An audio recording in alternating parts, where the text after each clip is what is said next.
Now we are doing question on specific donation. Shiksha club एक NGO है. Received donation for tournament.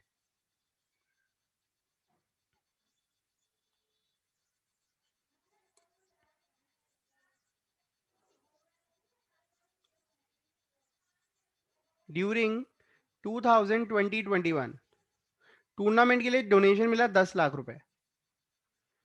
ठीक है, अब देखिए टूर्नामेंट फंड हमारे पास ऑलरेडी पहले से भी पड़ा हुआ था. एज ऑन 1 अप्रैल 2020 5 लाख. 1 अप्रैल 2020 का मतलब है साल के शुरू में. Tournament expenses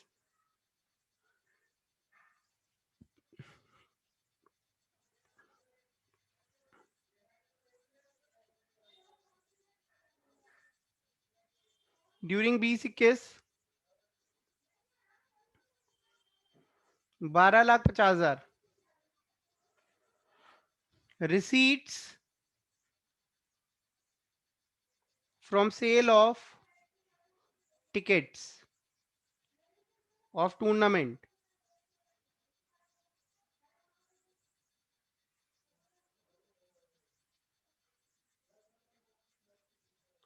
show treatment in final accounts.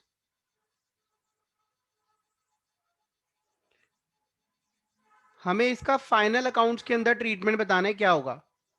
तो जैसे कि मैंने आपको समझाया था कि रिसीट्स एंड पेमेंट अकाउंट हम बनाते हैं. ठीक है, यहां पे हम दिखाते हैं कि भाई कितना पैसा आया और कितना पैसा गया. इनकम एंड एक्सपेंडिचर अकाउंट हम बनाते हैं, यहाँ हम अपने खर्चे और इनकम्स को दिखाते हैं इस साल में करंट ईयर में कितना एक्सपेंस हुआ और कितनी हमने कमाई करी. और थर्ड है बैलेंस शीट. तो मैं तीनों में ही इनके ट्रीटमेंट आपको बताने वाला हूँ. तीनों जगह इनके ट्रीटमेंट क्या होंगे. तो सबसे पहले हम तीनों के फॉर्मेट्स बना लेते हैं. हाँ जी, देखिए तो यहाँ पे मैंने receipts and payment account, income and expenditure और बैलेंस शीट के फॉर्मेट्स बना लिए. अब करना क्या है, सबसे पहले हमें इंफॉर्मेशन दी थी टूर्नामेंट फंड रिसीव हुआ, तो हमारे पास जो पैसा आ रहा है वो रिसीट्स में शो हो जाएगा यहाँ पर. To tournament fund receipts. ठीक है, कितना पैसा आया, 10 लाख आया था. ये हो गया.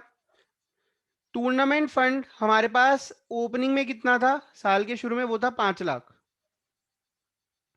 तो ये टूर्नामेंट फंड हमारे लिए एक लायबिलिटी है. ये फंड केवल और केवल टूर्नामेंट कराने के लिए ही यूज करा जा सकता है, इसलिए हम इसको लायबिलिटी में दिखाएंगे. ये देखिए टूर्नामेंट फंड, तो ये हमारे पास 5 लाख रुपए पहले का है. और क्योंकि 10 लाख रुपए और आया तो यहाँ पे डोनेशन रिसीव्ड हमें 10 लाख रुपए हमने ऐड कर दिया इसी के अंदर. तो अब ये बढ़ के हो गया 15 लाख. ठीक है, अब इसके बाद टूर्नामेंट पर खर्चा हुआ वो पेमेंट्स में आ जाएगा. By tournament expense, tournament expense हुआ 12,50,000. 12,50,000 का खर्चा हुआ, तो ये 12,50,000 यहीं से लेस कर दिए. और जो सेल ऑफ टिकट्स है, टिकट सेल करके जो पैसा आया था, सेल ऑफ टिकट्स 2 लाख रुपए टिकट बेच के जो पैसा आया था वो इसी टूर्नामेंट फंड में ऐड हो जाएगा. Sale of tickets. ठीक है, 2 लाख रुपए हमने यहाँ ऐड कर दिया. तो देख रहे हैं, इसी को हम बोलते हैं फंड बेस्ड अकाउंटिंग. मतलब अगर किसी फंड के लिए कोई पैसा आ रहा है तो वो खर्चे उसी फंड के अमाउंट में से लेस होंगे और उसी में से अगर कोई इनकम आ रही है वो उसी में प्लस होंगी. तो ये आ गया टोटल 4,50,000 का हमारा बैलेंस रह गया. ठीक है, अब आप देख रहे हैं कि इनकम एंड एक्सपेंडिचर अकाउंट में कुछ भी नहीं आया. कारण क्या है, क्योंकि जो ये एक्सपेंस और रेवेन्यू जनरेट हो रहे हैं ये एक स्पेसिफिक पर्पस से जनरेट हो रहे हैं. तो जब हमने उस पर्पस के लिए एक सेपरेट फंड क्रिएट करा ही हुआ है तो उनकी अकाउंटिंग भी उसी फंड से रिलेटेड होगी, फंड बेस्ड होगी. खर्चे उसी फंड से ऐड लेस होंगे और इनकम उसी फंड के अंदर जाएंगी. इसमें कोई डाउट है तो आप पहले मुझसे ये पूछ लो, फिर आगे चलते हैं. देखिए अगर सेम क्वेश्चन लें हम और इसके अंदर खर्चा हम कर दें 18 लाख, तब क्या होगा. मतलब सब कुछ सेम है, सारे क्रेडेंशियल सेम है, सारी इंफॉर्मेशन सेम है, लेकिन हमने खर्चा 18 लाख कर दिया. अब हम इसको कैसे सॉल्व करेंगे, देखिए अब यहां पर फंड के अंदर पड़ा था 5, 10, 15 लाख.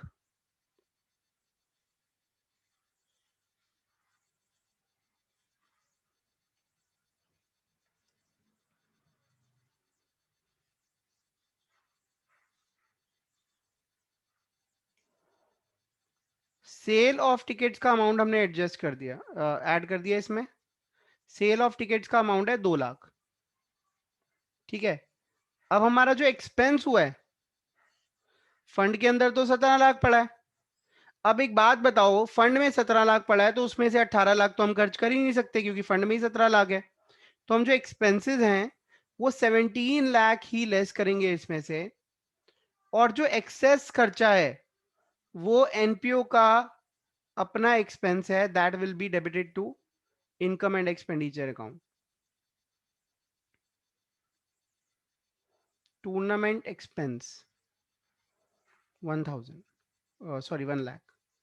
18 लाख का खर्चा हुआ है, हमारे पास 17 लाख थे, तो जो डेफिशिएंसी है उसको हम अपने खर्चों में डाल देंगे। वो हमने फंड से नहीं करा, वो हमने अपने पास से करा है। ठीक है, और यहां पर टूर्नामेंट एक्सपेंस में आ जाएगा 18 लाख।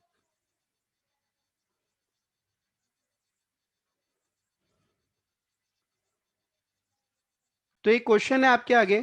ठीक है, इसके अंदर भी कुछ स्पेशल चीजें जो है डिस्कस करेंगे हम।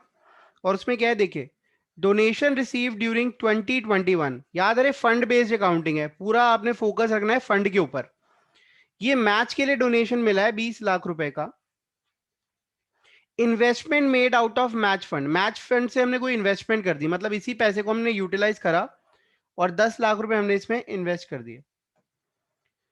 Rate of interest 10% per annum है, इन्वेस्टमेंट डेट है 1/10/2020। ठीक है, इंटरेस्ट जो रिसीव हो चुका है इन्वेस्टमेंट पे वो हो गया 20,000। अब हमने इसका फाइनेंशियल स्टेटमेंट्स के अंदर ट्रीटमेंट दिखाना है। ठीक है, तो फॉर्मेट बना लेते हैं फटाफट।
सर माइक ऑफ है।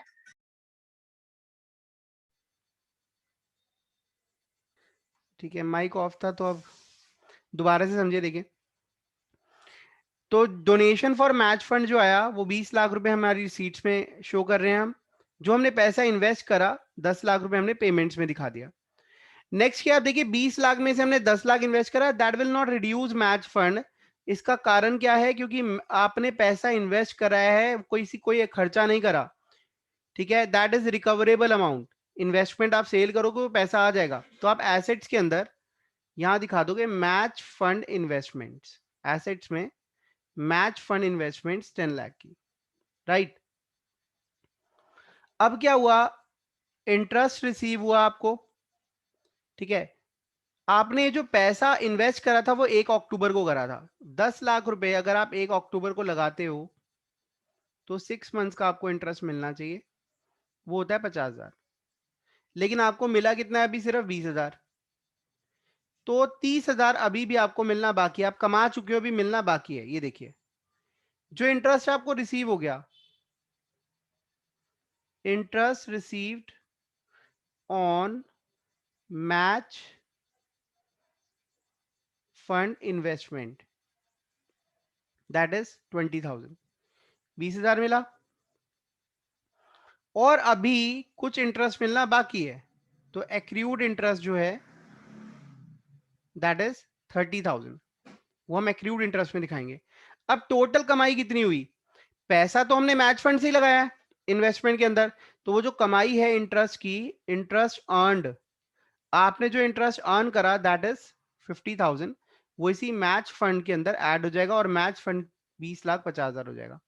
इसमें कोई डाउट है तो you may ask. Income and expenditure में वाली कोई भी फिगर नहीं है, क्योंकि जो ये कमाई है ये लिंक्ड किससे है? फंड से, तो उसी फंड में जाएगी। कोई डाउट है तो पूछ लो। तो एक क्वेश्चन है आपके सामने, इसके अंदर भी एक नई बात है जो आपके साथ डिस्कस करनी है। डोनेशन रिसीव हुआ है बिल्डिंग के लिए 40 लाख। बिल्डिंग फंड जो हमारे पास ऑलरेडी बना हुआ था वो था 20 lakh. Expenditure on construction of building that is 48 lakh. Capital fund जो है हमारे पास, कैपिटल फंड समझते हैं ना, जो कैपिटल है एनपीओ की वो है हमारे पास 10 लाख। अब फॉर्मेट्स बना लेते हैं। हाँ जी, तो अब देखिए सबसे पहले donation receive for building that is 40 lakh, we have received the amount, तो यहां पे आ जाएगा डोनेशन फॉर बिल्डिंग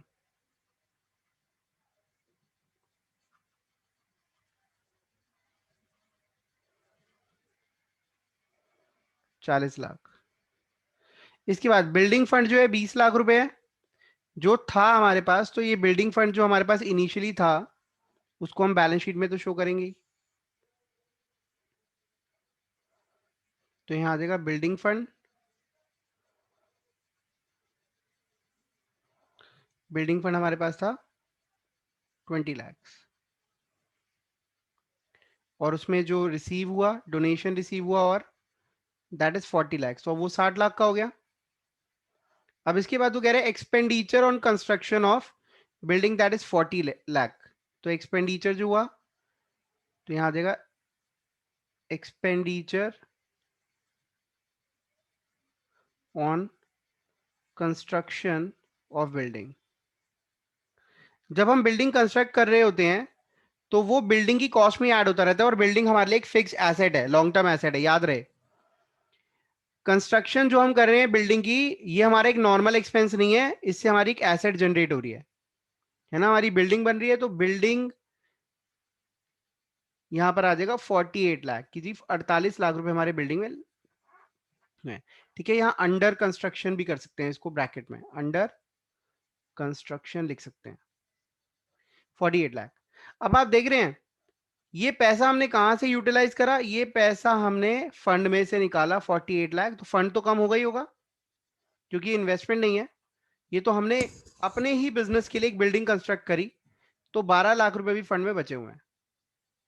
अब देखिए, पहले ये पैसा जो था हमें यूटिलाइज करना था, और यूटिलाइज करने के बाद जो हमने देखा कि हमारे पास तो एक एसेट जनरेट हो गई, और ये एसेट हमारी एनपीओ की हो गई है। ठीक है, this is owned by NPO. तो हमारा जो पैसा हमने स्पेंड करा वो अल्टीमेटली हमारे बिजनेस के अंदर ही है अभी भी, है ना, उसके बेनिफिट्स तो एक्सपायर हुए नहीं। तो जब भी हम ऐसी कोई ट्रांजेक्शन होती है, अगर हम कोई फंड यूज करके अपने एनपीओ के लिए कोई एसेट क्रिएट कर लेते हैं, तो जितने की हमने एसेट क्रिएट करी है उतना ही पैसा आप कैपिटल फंड में ऐड कर देंगे। तो अल्टीमेटली जो आपकी लायबिलिटी थी वही आपके बिजनेस की कैपिटल बन गई है।